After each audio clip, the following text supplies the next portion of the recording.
Comme promis, je fais l'audio sur Tisha B'Av. Je dis pas Shavua Tov, ni bonjour, ni bonsoir, parce que précisément, c'est pas un bonjour qui est cette journée de Tisha B'Av, et ni la nuit. Là où je vous parle maintenant, c'est la nuit de Tisha B'Av. On est Motsei Shabbat. C'est exactement comme ça que le Beth Amikdash a été détruit. C'était un Motsei Shabbat. Un Motsei Shabbat aujourd'hui, cette nuit-là, ce soir-là, où nous nous sommes privés d'Avdallah. Nous n'aurons pas d'Avdallah, ce Motsei Shabbat, comme eux n'en ont pas eu à l'époque du Beth Amikdash, de la destruction du Beth Amikdash. Les deux Beth Amikdash ont été détruits un samedi soir et, et les flammes sont montées à Chatzot Hayom, c'est-à-dire demain à Chatzot. Ils ont été privés d'Avdallah par rapport à ce que Titus a fait, mais je vous en parlerai tout à l'heure. Mais je voudrais déjà vous... Blinéder, Bezrat Hashem. Mais je voudrais déjà vous dire ce qui se dit dans les cieux ce soir, ce qui se dit dans les cieux depuis déjà 9 jours, depuis qu'on est rentré dans Tisha B'Av. Et ce qui se dit dans les cieux, c'est écrit dans la pticha de Midrash Echa.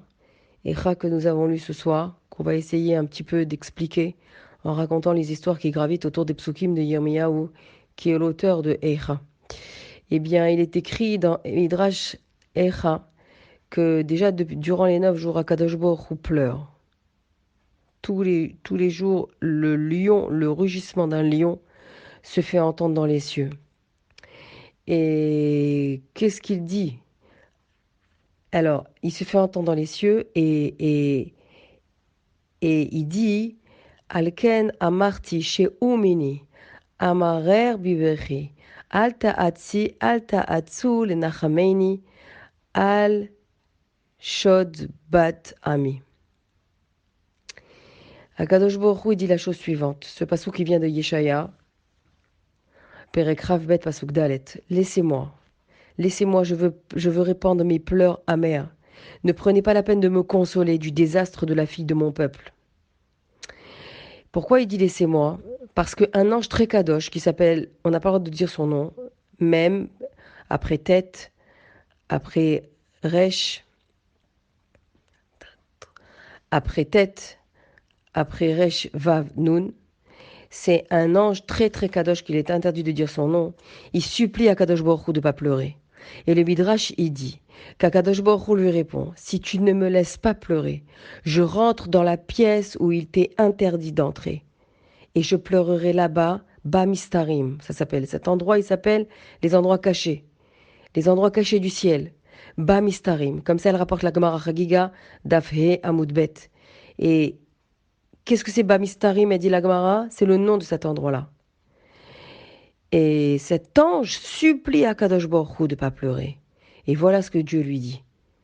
Si tu m'empêches de pleurer, je rentrerai dans cette pièce-là.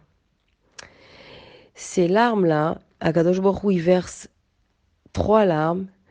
Et Rabbi El-Hazar, il dit une pour le Baït Rishon, une larme pour le Baït Sheni, et une larme à l'Israël chez Galou.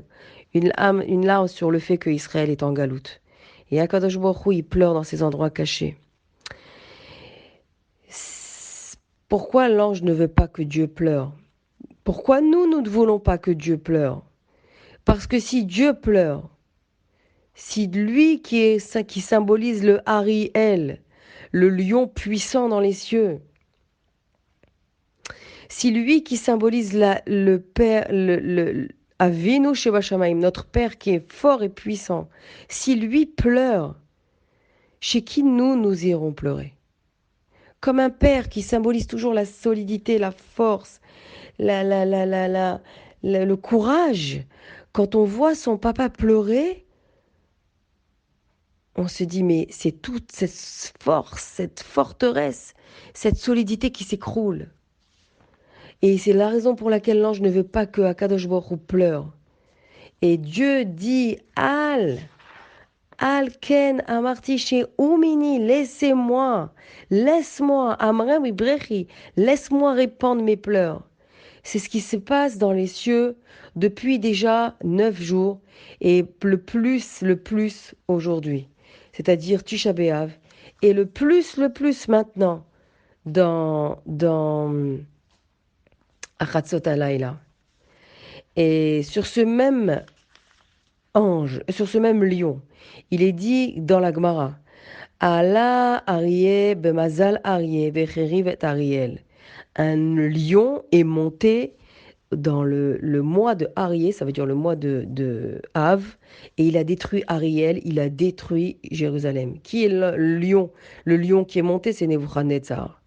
Et la suite de cette Gemara, c'est donc Nebuchadnezzar, qui est appelé comme un lion dans Echa, il a détruit Jérusalem dans le mois de Arié, qui est le mois du lion. Et viendra un jour, dit la Gemara, viendra un jour, Yavo Arié, Ze Akadosh Baruch Hu, Ba Arié, n'est-ce pas qu'il est dit, Arié Sha'ag Miloïra, l'ange, le lion qui rugit, qui n'a pas peur lorsque le lion rugit. Mazal Arié, dans le mois de Arié, Ve'yibane Ariel Boné Yerushalayim. Viendra Akadosh Baruch Hu et qui, le mois de Arié, ça veut dire le mois de Av, et qui construira Yerushalayim. C'est-à-dire que ce mois-là, malgré le fait que nous sommes dans un deuil extrêmement profond, malgré le fait que nous sommes au summum de ce Metzar que nous vivons depuis 3 semaines, de cette détresse cette étroitesse que nous vivons depuis 3 semaines, et que nous sommes au sommet, parce que nous atteignons aujourd'hui Tisha B'Av, et maintenant nous sommes Chetzat Halayla, il est 2h15 du matin, quand je vous parle maintenant, et que nous allons l'atteindre demain à Chatzot, qui est le plus haut que maintenant, puisque c'est exactement là, à Chatzot Hayom, de Tisha B'Av, que le Beth Amikdash, il est monté en flamme, il a été incendié. Eh bien, c'est du profond, de cet endroit le plus bas, le plus catastrophique, le plus tragique de notre histoire du calendrier, que va venir Mashiach. Pourquoi? Le Midrash, il raconte une histoire comme ça. Peut-être que vous l'avez déjà entendu. Le Midrash, il raconte qu'une fois, une vache, elle était... Je vous l'ai raconté dans l'audio de la semaine dernière, mais c'est pas grave. Une vache qui était en train de labourer son champ, elle est tout en bonne santé, du coup, elle tombe. Elle tombe et après, elle se relève. Et là-bas, le serviteur de ce juif à qui appartenait cette vache, il lui dit, mais qu'est-ce qui se passe? Eh ben, elle est tombée parce que le Beth Amikdash vient d'être brûlé. Et elle s'est relevée parce que maintenant le Mashiach est né. Mais c'est quoi cette histoire? Il est brûlé, le Mashiach est né? Exactement. Au moment où Dieu rugit comme ça dans les cieux, dans les hauteurs célestes, et on ne sait pas ce que ça veut dire que le rugissement de Dieu, eh bien, c'est exactement, il rugit pour le Khurban Abayit, pour la destruction du Beth Amikdash. C'est à ce moment-là qu'il rugit parce que il reconstruira le Beth Amikdash. Bezrat Hashem avant Motsai Tisha B'Av, que le temple y soit reconstruit. Et c'est exactement ce que dit Sagmara. Yavo Arié, Ve'yibane Ariel, Bone Yerushalayim. Alors maintenant, pourquoi le Beth Amikdash a été détruit? La Gemara, elle nous raconte qu'il y a 6 raisons pour lesquelles le Beth Amikdash il a été détruit. Et on va les étudier maintenant, plutôt les citer d'une manière rapide. Première raison, Amar Abaye, il est écrit dans la Gemara, Masechet Shabbat. Lo rachva Yerushalayim ela bishvil sheichelelu ba et Shabbat. Yerushalayim a été détruit pour la raison pour laquelle ils ont profané Shabbat. Ouais. Ils profanaient le Shabbat. La Gemara, elle dit que les grands sages se comportaient comme ça. C'était plus tellement des sages en fait, c'était des grandes personnes, mais qui profanaient le Shabbat à Yerushalayim. Ça, c'est la première raison. La deuxième raison, lo charvar Yerushalayim el abishil sheibatlu kriyat shema shacharit ve'arvit. Yerushalayim a été détruite parce qu'ils ont annulé, ils ont négligé kriyat shema du matin et du soir. Le matin, on doit faire Kriyat Shema après la Tfila, enfin dans la Tfila, pardon. Et on ne peut pas fermer les yeux sans faire Kriyat Shema à la Mita. Enfin, là, il est question de Arvit. C'est-à-dire qu'en fait, il y a Kriyat Shema de Arvit et Kriyat Shema à la Mita. Eh bien, ça, dans cette société-là, qui n'a plus de kviout, qui n'a plus de constance, de atmada, dans son quotidien, qui ne fournit plus d'efforts, dans le quotidien, qui est au moins encadré par un shacharit et par un arvit, eh bien, cette société-là, elle ne peut pas tenir. C'est ce qui rend la journée kadosh, de l'encadrer de tfilot, et le matin et le soir. Et si on peut, au moins mincha. La troisième raison pour laquelle le Yerushalayim a été détruit, c'est que l'Ochar va Yerushalayim est là, Bishvil, chez Batlou Bet Tinokot, chez le Bet Ravan. Yerushalayim a été détruit parce que, à cette époque-là, il est question ici des enfants innocents, de l'innocence des enfants. Ils ont annulé l'étude des enfants. Ils ont annulé l'étude et les tfilotes de Beit Rabban, les enfants qui étudient tfilot, qui étudient Torah et qui prient. Ce sont des mots qui montent directement sur le Kissa Kavod, d'où on le sait. Regardez l'époque de Purim, on a été sauvés à l'intérieur grâce à Esther, qui a agi Pnimiout de l'intérieur du palais. Et à l'extérieur, dans les rues, Mordechai, il a rassemblé 24 000 pardon, enfants et des petits de 2 ans et demi. Et ces enfants-là, ils ont prié Hachem, ils ont pleuré pour que le décret soit annulé. Et c'est grâce aux tfilotes des enfants, Tino Kotchel Betravan, et aux cris et aux pleurs des enfants, que le décret de Purim a été annulé et que nous avons été sauvés à Purim. Donc on a le devoir ici de transmission de Torah et Mitzvot de nos enfants d'abord, avant de s'occuper de leur carrière. C'est très très important. On a l'habitude d'être plus touchés par leur carrière matérielle, de la manière dont ils vont gagner de l'argent, etc., faire que de hautes études. C'est important, c'est sûr, c'est très important. La Gemara elle dit qu'un père, il doit apprendre un métier à son enfant pour pas qu'il soit voleur. Mais la première chose qu'il doit lui apprendre, des 5 choses qu'il doit lui apprendre, c'est Torah. Torah et mitzvot. Et après, sur ça, il construit. La quatrième raison pour laquelle le Hamikdash a été détruit, Lochar va Yerushalayim et la mipne shelo aya bouchet panim. Yerushalayim a été détruit parce qu'il n'y avait plus de signes de, de, de honte. On faisait honte en public. On publiait tout.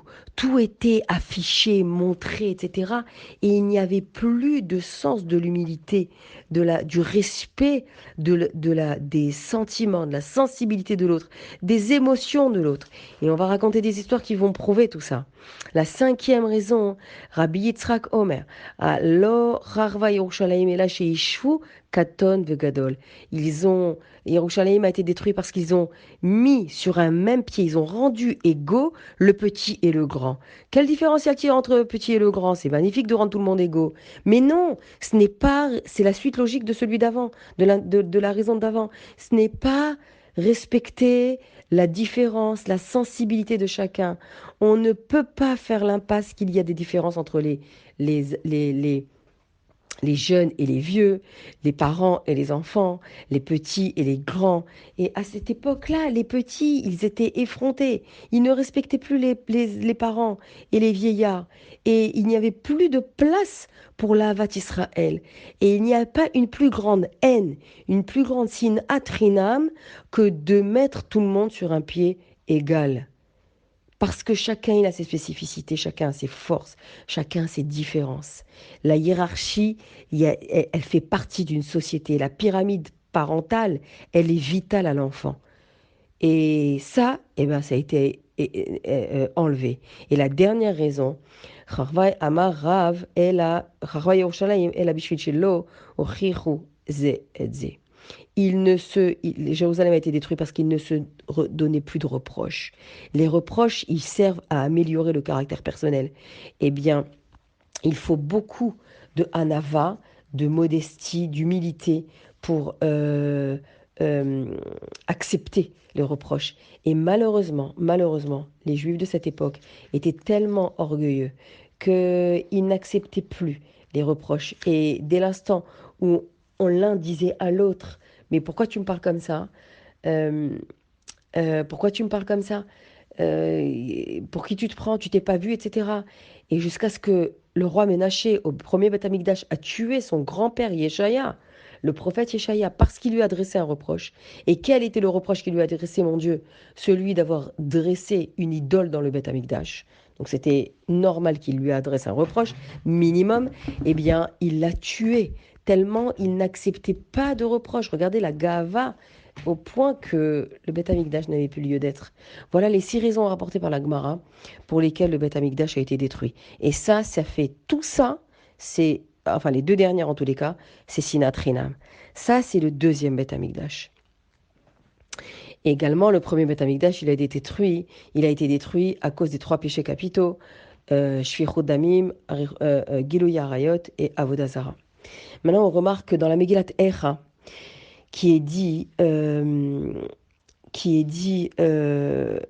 dit ce soir et qu'on a dit demain, il y a un mot qui revient régulièrement, qui s'appelle Bat. Bat, c'est la fille. Bat Yerushalayim, Bat Ami, Bat Sion, Bat Yehuda.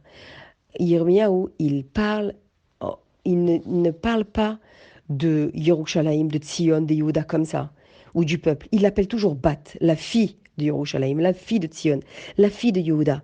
Comme si que nous sommes d'abord, que Yerushalayim, il identifie à une femme, à une fille, que Sion, il identifie à une femme, Yehuda aussi, son peuple aussi.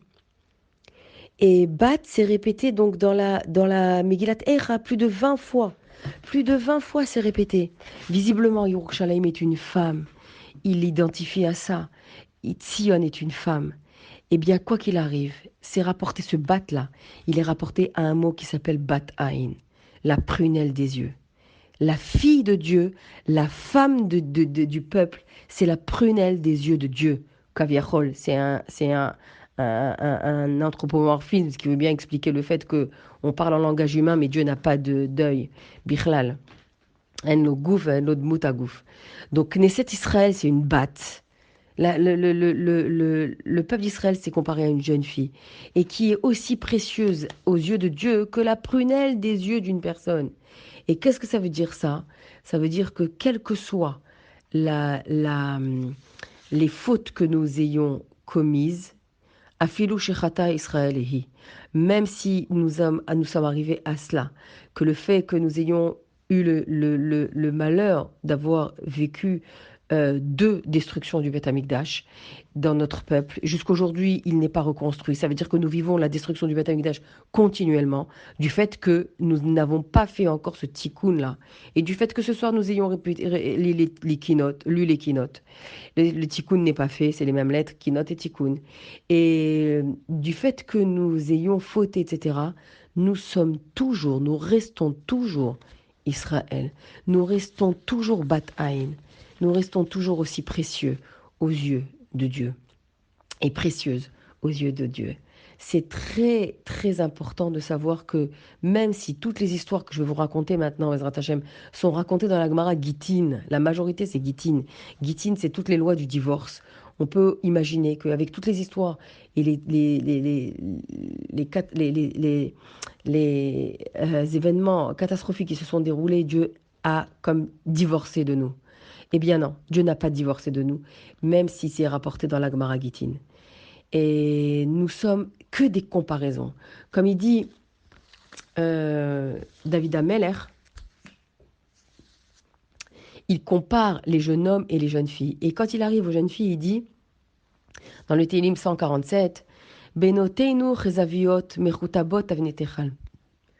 Ce sont les jeunes filles qui sont, Benoteinu, c'est nos jeunes filles, chezaviot mechutabot avnetechal. Elles sont sculptées telle une pierre d'angle qui fait tenir le palais. Il ne dit pas ça des garçons. Il dit pas ça des garçons. Les bachourot de qui il parle, c'est ça. C'est des filles, des femmes qui sont taillées comme des pierres de marbre d'angle, ça veut dire elles sont solides. Et à quoi servent-elles? À faire tenir le Echal. Echal, c'est l'entrée du Kodesh à Kodashim. C'est du Kodesh, c'est là où se passait l'endroit juste avant le Kodesh à Kodashim. C'était un endroit très très kadosh. Et c'est cela, c'est avec cette image que David Ameller compare la femme d'Israël, la jeune fille d'Israël, qui, elle, fait tenir le Echal. Par quoi? Par sa Gdusha, par sa Tahara, par la pureté qu'elle a, et qui est donc, à partir de la destruction du Beth Amikdash, le seul souvenir de la Gdusha qu'il y avait dans le Beth Amikdash. Akadosh Baruch Hu, il a tout détruit. Il a tout détruit, même les notions de pureté, d'impureté. C'est fini, tout le monde est impur. La seule personne qui incarne la pureté, encore une fois, la même qu'il y avait dans le temple, c'est la femme.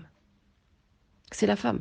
Quand elle va au mikvé, quand elle se purifie, etc., après avoir été nida, après avoir été nida, alors c'est elle qui incarne cette notion de pureté, de gdusha. Et ça, c'est magnifique. Baruch Hashem, que nous sommes le souvenir de cette notion que Dieu a annulée depuis la destruction du Beth Amikdash. Eicha yashva badad ha'ir rabati im haïta ke almada. Comme elle est seule, Eicha c'est Kacha. Comment est-ce possible qu'une ville aussi populaire que Yerushalayim, où tout le monde allait s'empresser pour aller voir Yerushalayim, les rues, l'ambiance, la Gdusha, l'abondance, tout, comment est-ce possible? Le Beth Amikdash, la Shrina qui était visible, la connexion qu'il y avait entre Dieu et son peuple, elle était palpable. Celui qui péchait la nuit, il offrait un corban le matin, il était pardonné. Il voyait un lion, un feu en forme de lion, consumer son corban. Celui qui péchait la journée, il emmenait un corban le soir et il était consumé le soir.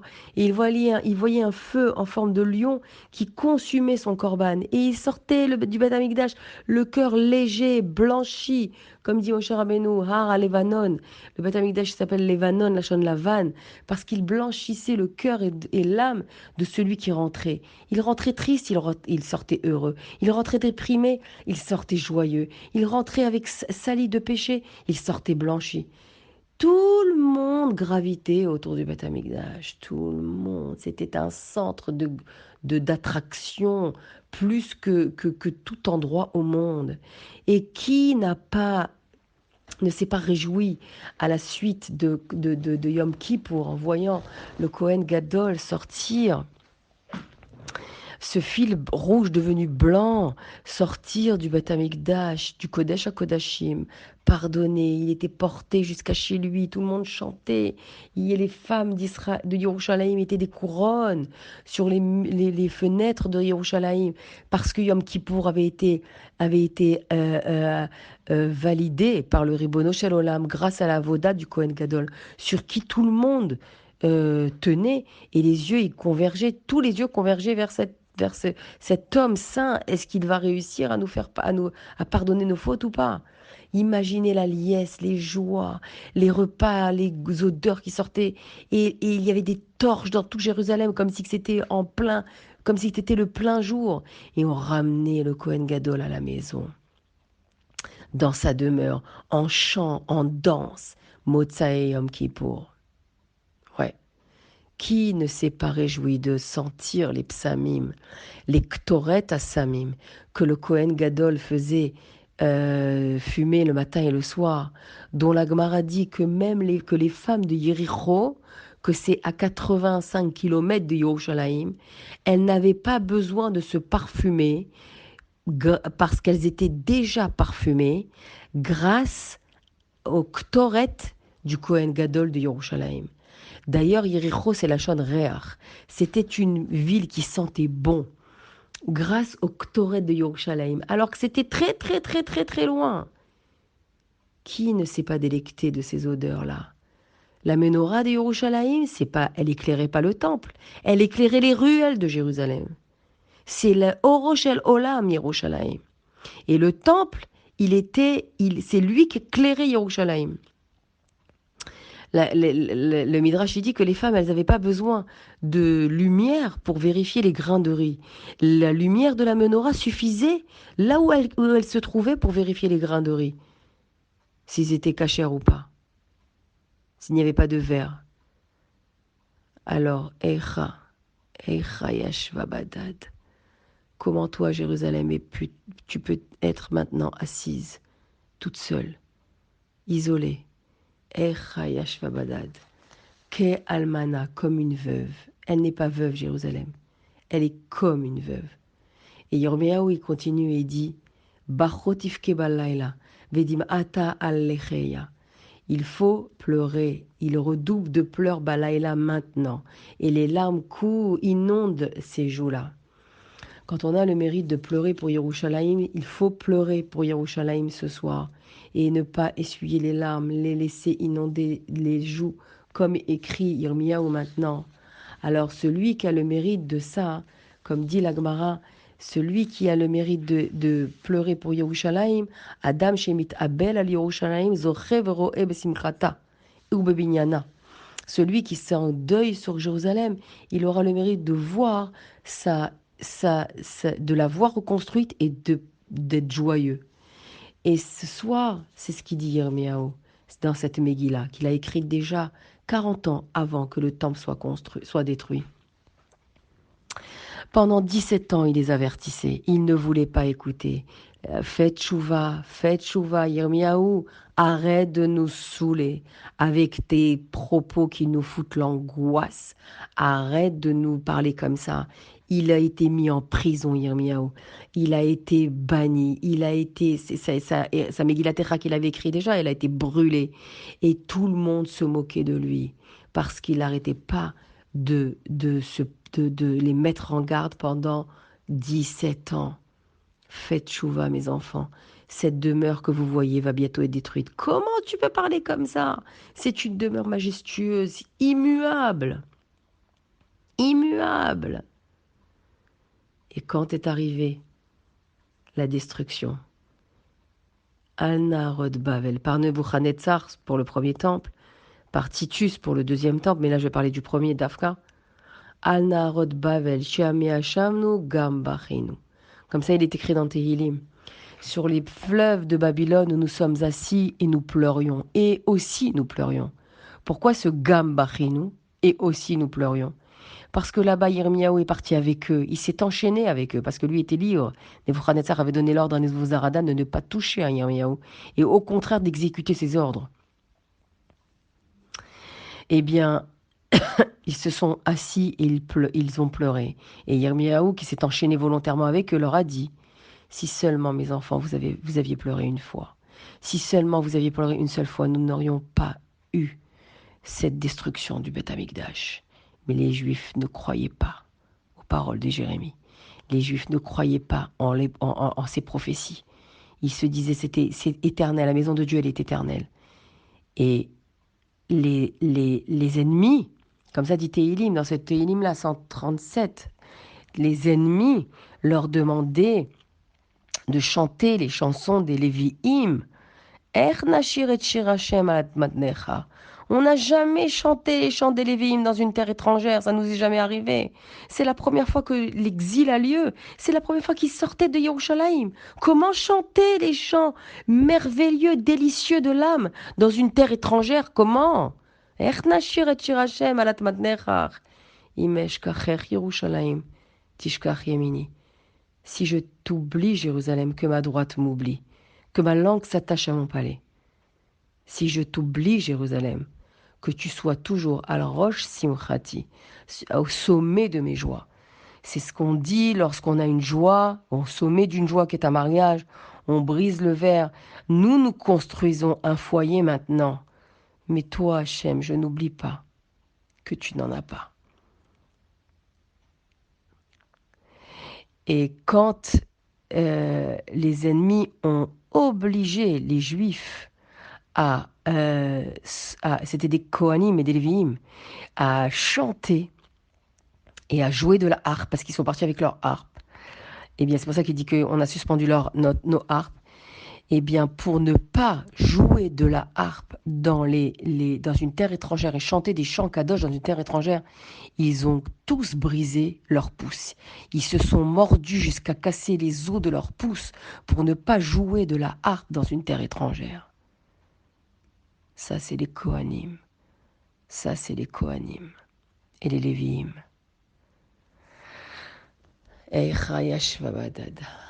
Comment est-ce possible une chose pareille?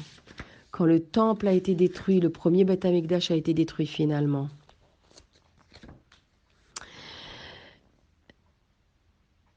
Il a été détruit par les flammes. Et Nebuzaradan, c'est le chef d'armée de Nebuchadnezzar, c'est le chef égorgeur cruel de Nebuchadnezzar. Et il a été envoyé par lui pour détruire le Beth Amikdash, mettre à feu, à sang tout Jérusalem. Ça, c'était déjà depuis le 17 Tammuz, même un peu après. Et quand il est arrivé dans le Beth Amikdash, c'était déjà le 9 Av. Et, et, euh, et qu'est-ce qu'il trouve, le Beth Amikdash en feu? Parce que Dieu avait déjà incendié son temple. Hachem n'a pas laissé le plaisir aux ennemis de s'enorgueillir, d'avoir brûlé le Beth Amikdash. C'est lui-même qui l'a incendié. Et les Kohanim, les Pirkei Keuna, ces Kohanim jeunes qui, à l'époque de Simcha Bat Shoeva, étaient tellement forts. Ils étaient des adolescents, mais ils étaient tellement forts. Ils montaient des échelles très, très, très hautes en or. Et ils portaient sur eux des tonneaux d'huile pour alimenter les flammes qui allaient éclairer les Ezrat Nashim et tout le temple pour les joies et les danses de Simcha Bat Shoeva. C'était ces Pirkei Kehuna, cette jeunesse des Kohanim, tellement forts et puissants. Ils sont montés sur le toit du Beth Amikdash et ont lancé les clés à Hachem, dirigés, ils les ont lancés vers le ciel et ils ont dit Hachem, reprends les clés de ton temple. On n'a pas été digne de les garder. Et le Midrash dit qu'une main de feu est descendue et a pris les clés. Et Nebuchadnezzar, il voit ce temple-là qui est déjà détruit, incendié. Et il rajoute encore, et du feu, et de la destruction.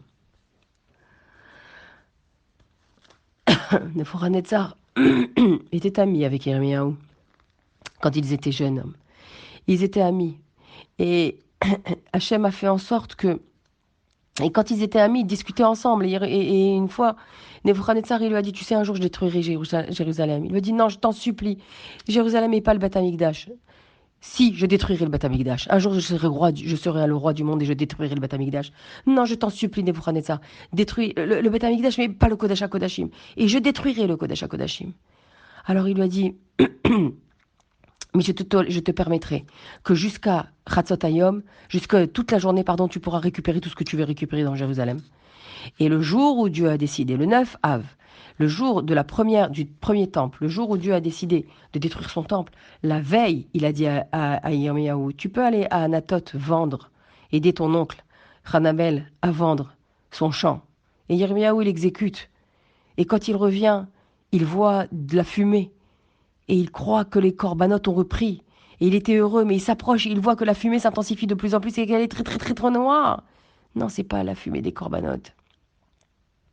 Et il comprend que c'est le Beth Amikdash qui est en feu. Et le jour va se coucher et il n'a rien pris. Il court vers Jérusalem. Hachem a fait en sorte que Yirmiyahu ne soit pas à Jérusalem au moment où ils détruisent le Beth Amikdash. Parce que s'il était présent, Hachem n'aurait pas pu le détruire. Il court et il assiste à ça, il déchire ses vêtements et il voit dans les rues de Jérusalem les corps de ses enfants, des cadavres qu'il embrasse, des morceaux de cadavres qu'il embrasse et qu'il chérit en pleurant, en disant pourquoi vous ne m'avez pas écouté, pourquoi? Et le sang dans Jérusalem, les maisons, les enfants, les vieillards, tout le monde, les cadavres, les corps qui jonchaient le sol, affamés. Ça a été un peuple qui a été déjà, comme il a dit Dieu à Nebuchadnezzar, tu as tué déjà un peuple qui était mort. Et tu as incendié un Ariel qui était déjà en feu. Yirmiyahu, il écrit dans le Pasuk Tetzain, Perek Aleph, Alele ani bochia, Eini yordamaim, ki rachak mimeni, menachem meshiv nafshi, hayu banai, shomemim ki gavar oyev. Je vous donne la traduction ici. C'est écrit, voilà pourquoi je pleure. Mes yeux ruissellent de larmes, car il n'y a plus personne autour de moi pour me consoler, pour relever mon courage. Mes fils sont dans la désolation, car l'ennemi l'a emporté. Ici, il dit al-ele sur eux, sur eux. Sur qui, de qui parle-t-il? Il parle de certaines personnes. Yirmiyahu parle de certaines personnes sur à qui il pense maintenant, qui sont rapportées dans la Megillat Eicha, mais qui concerne le deuxième Beth Amikdash. Parce que Yirmiyahu a détruit, Yirmiyahu, pardon, a assisté à la destruction du premier Beth Amikdash. Il a été le prophète de la destruction du premier Beth Amikdash. Mais il s'adresse, il parle aussi de la destruction du deuxième Beth Amikdash. Il prophétise aussi sur ça. Et il est question ici des enfants de Rabbi Ishmael ben Elisha. Rabbi Ishmael ben Elisha, c'était un des Asara Roge Malchut. C'était un des Kohanim Gdolim qui rentrait dans le Kodesh HaKodashim, qui lorsqu'il rentrait dans le Kodesh HaKodashim, il voyait à Katrikel, il voyait la Shrina. Et la Shrina lui dit, il est écrit dans la Gemara Brachot, Rabbi Ishmael bénis mon fils, Ishmael mon fils, bénis-moi. Et Ishmael a béni la Shrina, que tu puisses toujours maîtriser ta colère, avoir pitié sur tes enfants. Et la Shrina a répondu Amen. Rabbi Ishmael ben Elisha avait un visage extrêmement beau. C'était un Kohen Gadol qui était très très beau, si bien que, avant de mourir dans des conditions horribles avec les 10 martyrs qu'on cite à Yom Kippour, de toutes les manières, Yom Kippour et Tisha B'Av, ça tombe toujours le même jour, ils sont liés. Yom Kippour, Tisha B'Av et Pesach, c'est toujours la même date. Eh bien, la fille de Vespasien, qui lui a tué Rabbi Ishmael ben Elisha à cette époque-là, la fille de Vespasien, elle voulait le visage, elle voulait le garder, elle voulait le visage de Rabbi Ishmael. Et lui, Vespasien lui a dit non, demande-moi tout, ma chérie, mais je peux pas te donner ça, je peux pas t'accorder ça. Alors il lui a dit au moins donne-moi sa peau. Et ils lui ont enlevé à partir des tefilines, ils lui ont arraché la peau du visage. Et elle l'a rempli, elle en a fait une statue dans sa salle à manger, tellement c'était un homme qui était beau. La fille de Vespasien, aussi cruelle que son père. Eh bien, il est question ici de ses enfants. C'est de ces enfants de qui parle Echa, de qui parle Yirmiyahu. Allez, c'est sur eux, Ani Boria, que je pleure. Qui sont ces enfants? La beauté du père, elle est partie chez ses enfants. Il avait un fils et une fille qui étaient d'une beauté rare, sans pareil. Et ils ont été emmenés en captivité. Ils ont été faits captifs et ils ont été amenés en captivité par des maîtres esclaves qui les ont achetés. Et ils étaient emmenés en captivité par l'ennemi et ils ont été rachetés par des maîtres esclaves. Et la Gemara, elle dit dans Gittin que euh, deux maîtres, ils ont été achetés séparément. Et les deux maîtres esclaves se sont rencontrés. Et il y en a un qui a dit à l'autre, j'ai un esclave d'une beauté sans pareille. Et l'autre, il lui dit, et moi j'ai une esclave d'une beauté sans pareille. Alors ils décidèrent de les marier et de partager leurs enfants et d'en faire des esclaves. Les enfants qu'ils auront, eh bien, ils en feront des esclaves. Comme ça, ils gagneront encore plus d'argent. Et la nuit, ils les ont enfermés dans une pièce noire. Et toute la nuit, le garçon, il s'est tenu dans un coin et la jeune fille, elle s'est tenue dans un coin. Et lui, il a dit, je suis un Cohen, fils de Cohen Gadol. Comment puis-je épouser une esclave? Comment puis-je épouser une esclave? Et elle a dit, je suis Cohenette, fille de de Cohen Gadol. Comment puis-je épouser un esclave? Pendant toute la nuit, ils ont pleuré chacun dans leur coin. Ils ne se sont pas touchés. Ils ont gardé leur pureté. Et lorsque le jour est apparu, ils se sont reconnus. Ils ont vu qu'ils étaient frères et sœurs, les enfants de Rabbi Ishmael ben Elisha. Et ils sont tombés dans les bras l'un de l'autre. Ils ont tellement pleuré, qu'ils sont morts. Et c'est sur eux que Yirmiyahu dit, allez les Anibochia. Je pleure sur cette jeunesse. Je pleure sur cette jeunesse qui était tellement pure, tellement kadosh. Eini yordamaï, mes yeux coulent de larmes. Et cette jeunesse qui était tellement kadosh, on va en parler. Et le Nebuchadnezzar a déporté la plus belle jeunesse de Jérusalem. Il a pris tous les jeunes, et les jeunes hommes et les jeunes filles, il les a déportés en bateau pour les emmener à Bavel. Il les a amenés, il les a laissés en vie pour des fins immorales. Et quand les jeunes filles ont compris ça, 400, quand les jeunes filles ont compris ça, d'un commun accord, elles se sont toutes donné la main. Et en plein milieu du voyage en mer, elles ont sauté par-dessus bord. Et elles sont mortes comme ça. Parce que c'est tellement grave l'impureté. C'est tellement grave les relations immorales qu'il vaut mieux, il y a un règle volo y avoir. Se donner la mort, se laisser tuer plutôt que de les transgresser. Et quand les jeunes hommes ont vu ce que les jeunes filles ont fait, ils les ont imités. Ils sont passés par-dessus bord. Les ennemis qui étaient à bord du bateau, ils étaient choqués de voir jusqu'où cette jeunesse mettait sa vie en danger jusqu'à mourir pour garder la pureté d'une jeune fille et d'un jeune homme, pour ne pas fauter dans ce qui concerne la tsniout. C'est sur eux que Yirmiyahu pleure. Aleile ani bochea.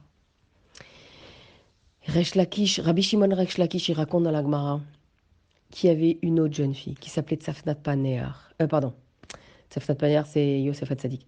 Tzafnat. Elle s'appelait Tzafnat Bat Peniel. Pourquoi on l'appelait Tzafnat? Parce que tout le monde la regardait. Sophim, c'est regarder.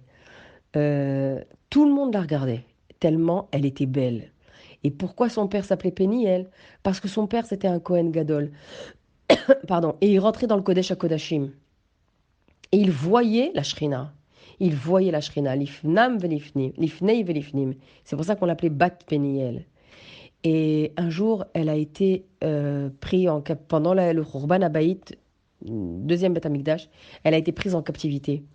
Et celui qui l'a prise, son ravisseur, il a abusé d'elle toute la nuit. Et le lendemain, toute la nuit, et le lendemain, il l'a habillée de 7 vêtements magnifiques. Et il l'a emmenée au marché des esclaves pour la vendre. Et un homme très très moche, très laid, s'approche d'elle et il lui dit « Laisse-moi voir comme cette jeune fille est belle ». Ça veut dire qu'il vous demandait à ce qu'il lui enlève ses vêtements. Une batte Israël comme ça, jetée aux proies d'hommes barbares, cruels, immoraux. Une batte Israël, Tzafnat bat Peniel. Et le maître esclave, il dit à cet homme-là, il lui dit, homme de peu, si tu veux l'acheter, achète-la telle que. Il n'y a pas de plus belle femme au monde qu'elle. Il a dit, non, je veux la voir. Alors, il lui a enlevé, elle avait 7 vêtements. Il lui a enlevé premier vêtement, deuxième vêtement, jusqu'au sixième vêtement. Le 7e, elle l'arracha elle-même. Et elle se roula dans la poussière. Et elle a dit une phrase au Ribono Shel Olam, une phrase à Kadosh Baruch Hu. Ribono Shel Olam, même si tu ne veux pas nous épargner de toutes les douleurs, Keilou, même si tu ne veux pas nous épargner, pourquoi tu n'épargnes pas au moins ton saint nom? Si tu n'as pas de kavod pour nous, pourquoi tu n'en as pas pour ton saint nom? Et elle est morte comme ça. Et c'est sur elle que Yirmiyahu, il se lamente et il dit dans Jérémie, Bat ami, fille de mon peuple, couvre-toi d'un sac et roule-toi dans la cendre. Prends le deuil comme un fils unique, verse des larmes amères, car le dévastateur vient sur nous à l'improviste. Il n'est pas dit sur toi, parce qu'il parlait de Tzafnat Bat Peniel. Il est dit sur nous. Ça indique vraiment que cette histoire, ce drame, il est arrivé sur Tzafnat et sur Dieu. Ça veut dire que Yirmiyahu, il a associé à Kadosh Baruch Hu au drame, à la mort tragique que Tzafnat Bat Peniel venait de vivre. Ça, c'est la jeunesse d'Yerushalayim, qui malheureusement, elles étaient elles étaient pures, mais il y avait des jeunes filles qui se promenaient le cou droit, comme on a appris cette semaine. La gorge dressée par orgueil. Ya'an, comme il est écrit dans Yeshayahu, Ya'an qui gavu bnot Sion, vetelachnan et tuyot garon, ume sarkot enaim. Les femmes, les jeunes filles de Sion, elles se promenaient avec le cou tendu et avec les yeux très, très, très maquillés. de façon à ce que les garçons les voient, et avec des chaînes à leurs pieds, des grelots qu'ils fassent du bruit, de façon à ce qu'elles fassent du bruit quand elles marchent, et pour que les garçons de Jérusalem les voient. Et c'est comme ça qu'il y avait des choses. Pas toutes, c'était peut-être pas toutes, mais certaines en tous les cas. Et ça a fait que ça a enclenché que la jeunesse de Jérusalem, elle a payé pour des filles qui n'étaient pas pudiques. Ces jeunesses-là, ces filles ces filles et ces fils de Jérusalem, comme il raconte Yirmiyahu.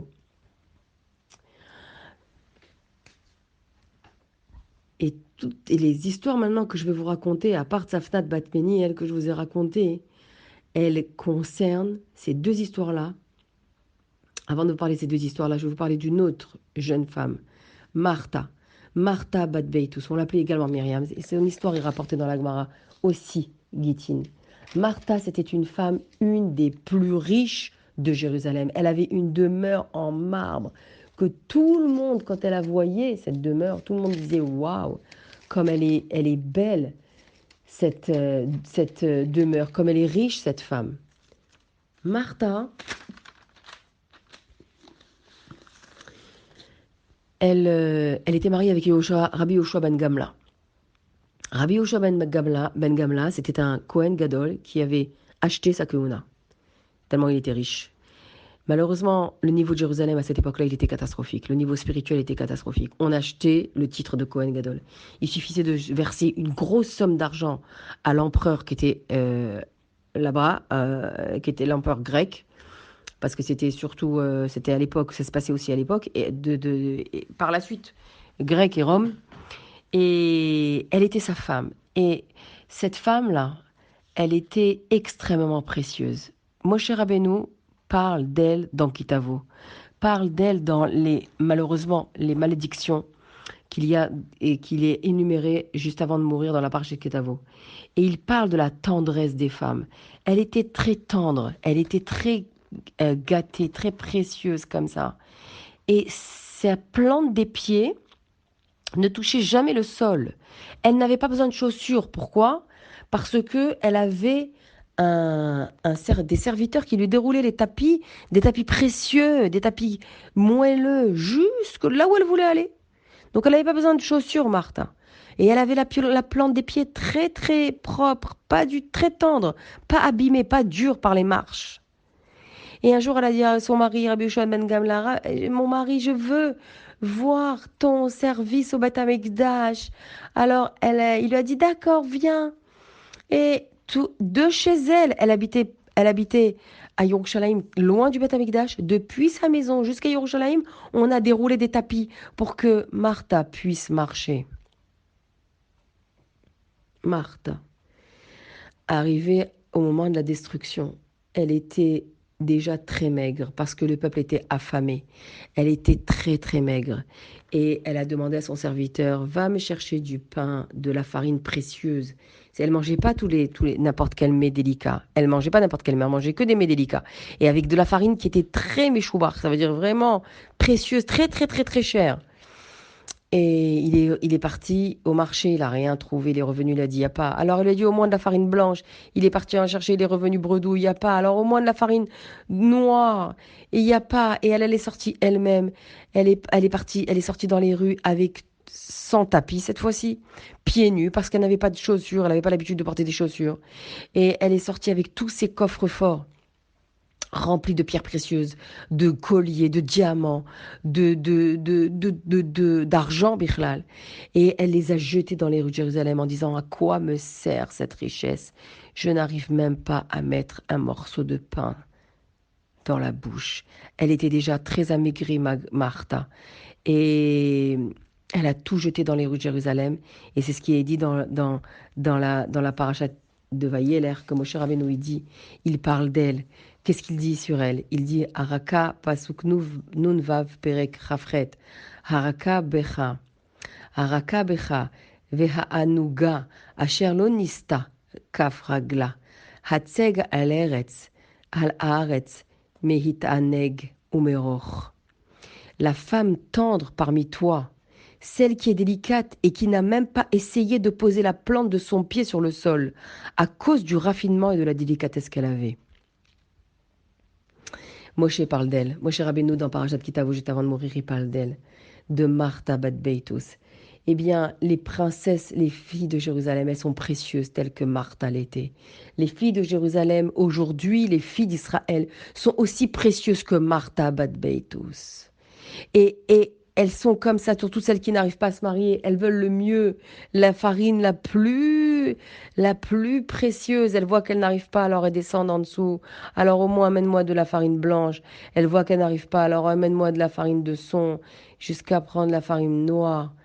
Et les filles de Jérusalem, elles sont exigeantes. Les filles d'Israël, elles peuvent être exigeantes quand elles sont des Talmidot Rachamot, telles les filles de Tzlofran. Et il ne faut pas qu'elle se banalise en disant c'est pas grave, je vaux pas, je vaux rien, j'arrive pas à marier, alors au moins que je prenne celui-là. Il faut être empreint d'humilité en cherchant les qualités humaines, en cherchant les qualités humaines, mais en ne se banalisant pas, en prenant n'importe qui parce que euh, elle a l'âge qu'elle a. Les filles d'Israël sont toutes des Nessichot, elles sont toutes des princesses, telles Martha Bat Beitos. Et ça, c'était une des femmes, jeunes femmes de Jérusalem, qui était mariée à Yehoshua ben Gamla. Et le deuxième Beth Amikdash, elle appartenait au deuxième Beth Amikdash. Et quand on dit que les filles de Jérusalem étaient précieuses, elles se mariaient avec des hommes qui étaient comme ça. Rappelez-vous, la fille de Kalbasavoua, Rachel, elle ne voulait pas se marier avec des jeunes hommes qui étaient pleins d'orgueil, qui étaient pleins de sin'a sur les Talmidei Chachamim. C'était une époque, spirituellement, c'était grave. Le niveau spirituel était grave.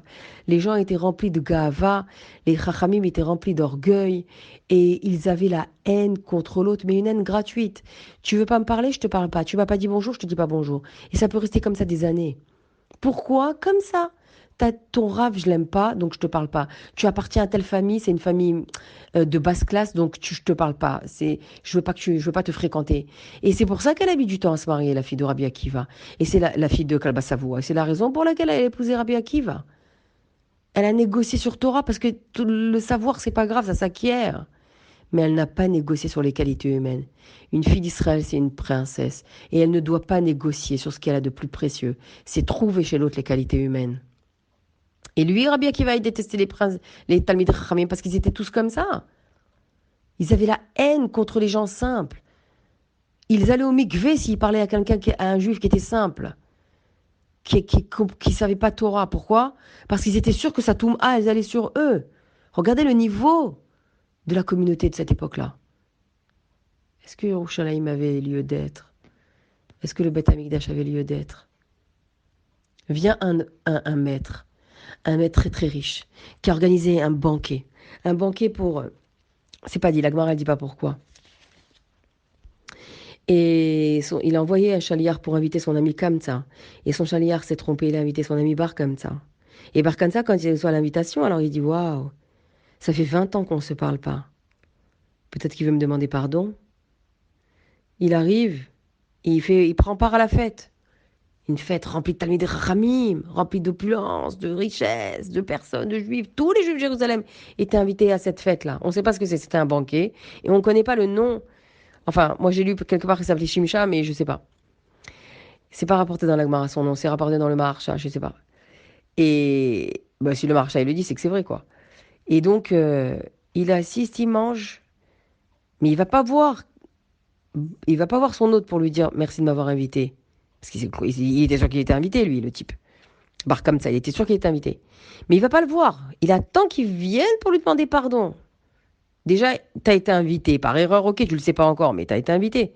Va voir l'hôte pour lui dire merci Mazal Tov, merci de m'avoir invité. Non, il s'assoit, il mange. Et quand l'hôte il fait le tour de ses tables, dit la Gemara, pour voir les invités, il voit de loin, quoi? Mais qu'est-ce qu'il fait ici celui-là? Bar comme ça, il est là. Mais qu'est-ce qu'il fait ça? Il s'approche de lui, lui dit, mais qui t'a invité toi? Je lui dis, ben, ton chaliard, il m'a donné l'adresse. Non, c'est une erreur. Il s'est trompé. C'était comme ça que je voulais inviter, pas Bar comme ça, toi t'es mon ennemi. T'es mon ennemi, t'es ici? Ok, ne me fais pas honte, je te paye ma place. Mais j'ai besoin, moi, que tu me payes ta place. J'ai besoin, moi, d'argent pour que tu me payes ton... Ne me fais pas honte, je te paye la moitié. Je te paye la table, je te paye la moitié. Ça revenait des sommes colossales, tellement ils étaient riches. Regardez, le type, Barkham, ça, il n'a même pas pensé à combien d'argent il avait en banque. Cash, il n'y avait pas les prêts avant. Il avait l'argent pour payer toute une soirée comme ça, direct. Et il lui dit, je t'en supplie, ne me fais pas honte, ne fais pas boucha. Je te paye toute ta soirée. Vous vous rendez compte, quelqu'un à qui on propose de payer tout le mariage clé en main? Rabaisse-toi un petit peu, dis d'accord. Qui reste et qui mange. Fais la paix. Embrasse-le. Non. Comme il voyait qu'il a insisté, il commençait à lever le ton. Et il y avait du silence dans la salle. Nassine Atrinam. Du silence dans la salle. Il l'a pris par la main. Il l'a tenu fortement, dit la Gemara. Et il l'a jeté dehors. Et dès qu'il l'a jeté dehors, il a dit, par Kamsa, il a dit, les gens, les Talmidei Chachamim sont là. Ils ont vu et ils n'ont rien dit. Je considère qu'ils sont d'accord. Je vais me venger. Et il est parti à Rome, et vous connaissez la suite de l'histoire, c'est qu'il a apporté un corban. Il a dit à Vespasien, au César de l'époque, tu sais que les Juifs se révoltent. Ah oui, prouve-le. Offre un corban, tu verras. Parce que tout le monde offrait des corbanotes au Beth Amikdash. C'était quelque chose c'était un honneur pour les peuples. Si les peuples, dit la Gemara, savaient le bienfait pour le monde que le Beth Amikdash soit reconstruit, ils nous auraient aidés à faire tchouva maintenant et à le reconstruire eux-mêmes. Et donc, en chemin, il a pris ce chevreau-là du César, et il a entaillé l'œil et entaillé la bouche. Et les Chachamim me disent pourquoi l'œil et la bouche. Parce que lui, il a dit, eux, ils ont vu et leur bouche ne s'est pas ouverte. Ils ont vu et ils n'ont rien dit. Donc, à partir du moment où ils ont fait ça, c'est qu'ils sont d'accord. Donc, voilà, il a taillé ça.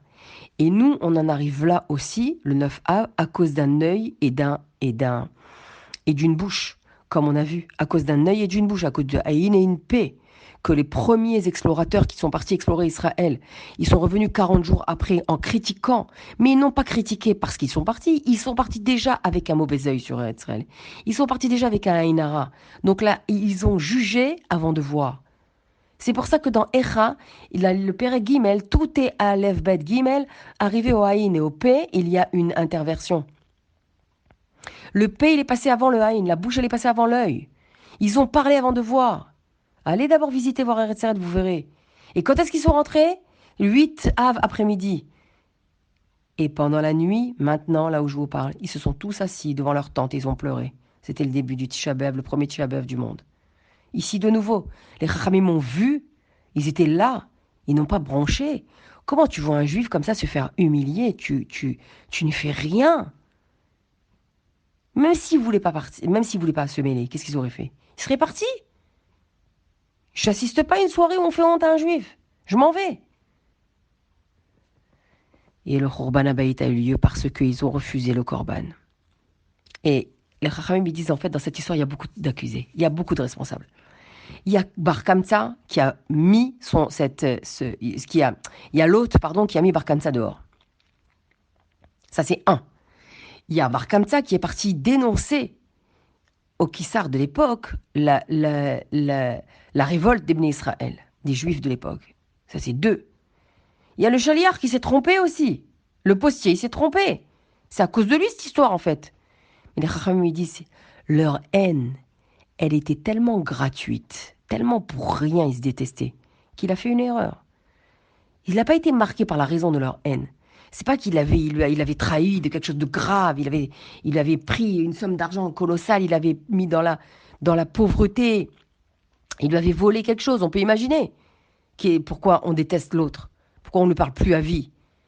Celui-là, avec la trahison qu'il m'a fait, c'est terminé. Non, il n'y avait rien, il n'y avait rien. Si bien que le chaliard, le postier, il a fait une erreur. Comme ça, c'est pareil. De toute façon, il n'y a pas de haine. Maintenant, pourquoi on l'attribue à Kamsa? Celui-là, il n'a rien fait, le pauvre. Son véritable ami qui aurait dû être invité et qui aurait dû être là. Lui, il est resté chez lui. Pourquoi on dit, à cause de Kamsa et Bar Kamsa, Harva et Yerushalayim? Yerushalayim était détruite. Parce que la haine gratuite, elle était aussi là. son véritable ami, si c'était un véritable ami, de l'hôte en question, du maître qui a invité. Voyant qu'il n'a pas été invité, il serait parti quand même embrasser son ami pour lui dire Mazal Tov. Il aurait compris que c'était une erreur, parce qu'il a le cœur pur et saint, et le cœur humble.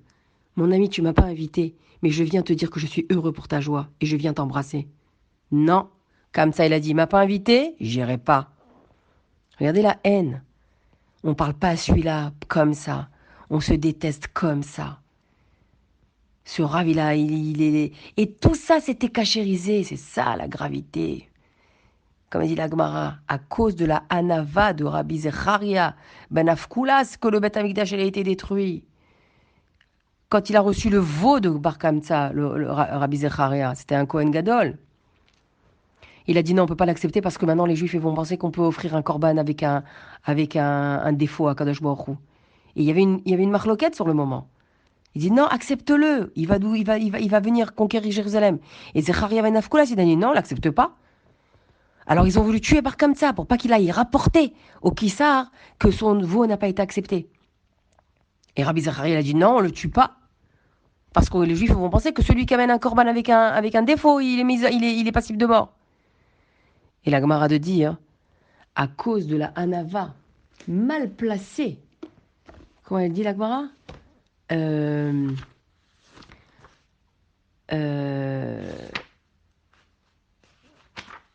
Pourquoi j'ai pas la page ici?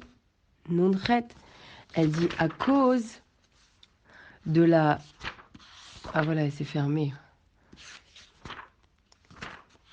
À cause de la Hanava, de l'humilité mal placée de de Zecharia ben Avkulas, que le Beth Amikdash est détruit.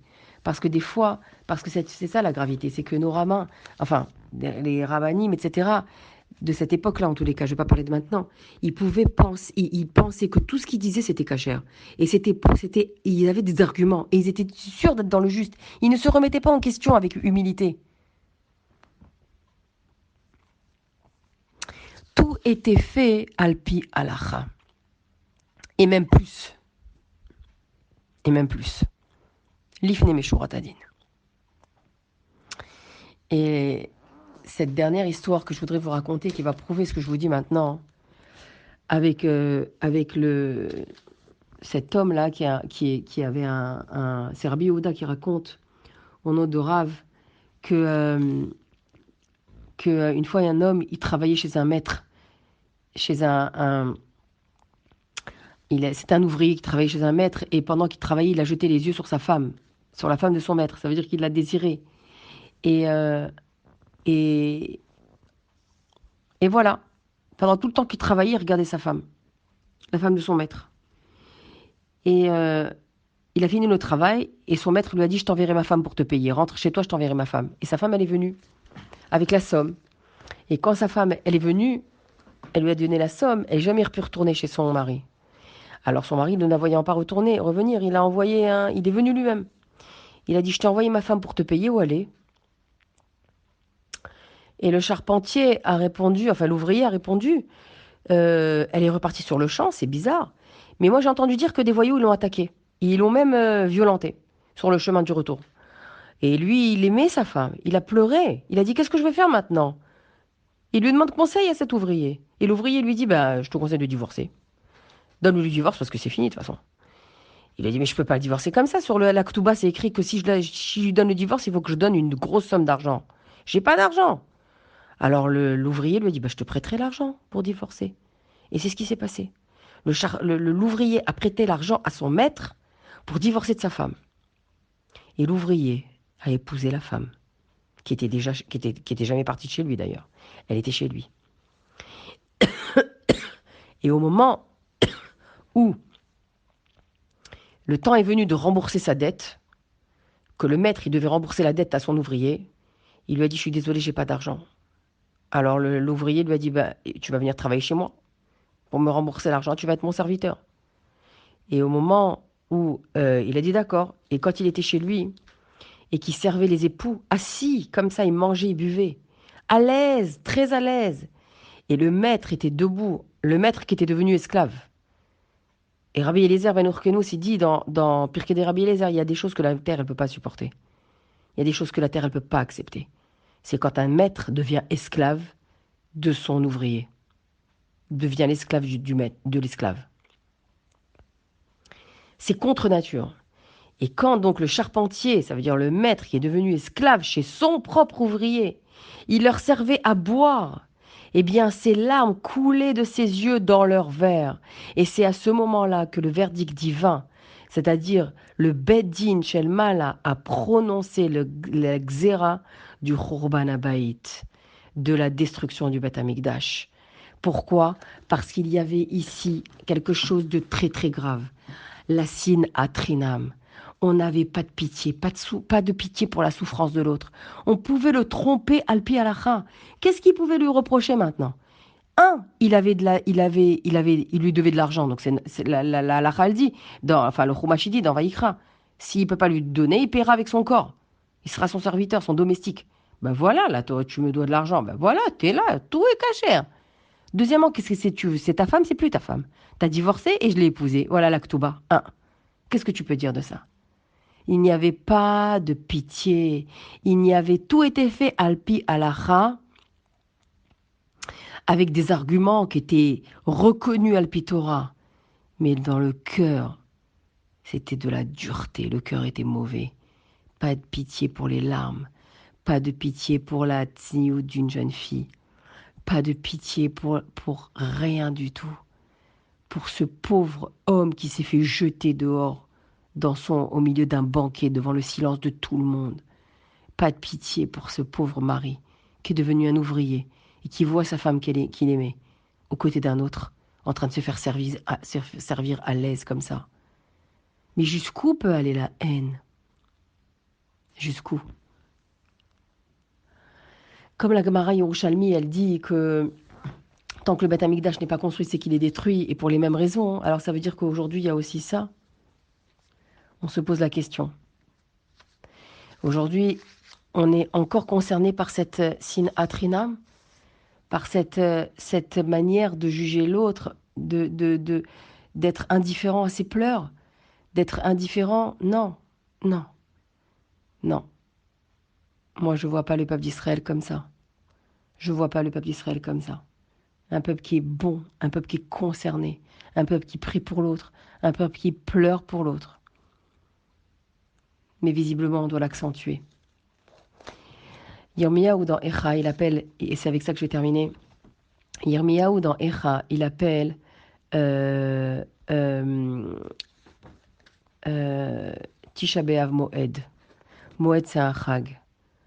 Vous savez qu'on ne fait pas Tachanoun demain matin. Si aujourd'hui c'était un jour de semaine, on n'aurait pas fait Tachanoun depuis Mincha déjà. On ne fait pas Tachanoun demain matin. Et on ne fera pas Tachanoun demain après-midi, à Mincha. Pourquoi? Parce que ce jour-là est appelé un chag, un Moed. Et pourquoi il est appelé un Moed? Parce que du tréfond, comme on a dit tout à l'heure, avec l'idée avec laquelle j'ai commencé, je vais terminer, du tréfond justement, de la noirceur, de la terreur, des pleurs, de la galoute, c'est de là que se transformera cette fête-là de Tisha B'Av, ce jeûne-là de Tisha B'Av en fête. Et ça, c'est hyper important qu'on le garde en tête, parce que c'est cet enfant donc, qui porte le nom Menachem, qui est né à Tisha B'Av, dit la Gemara, il s'appelait Menachem.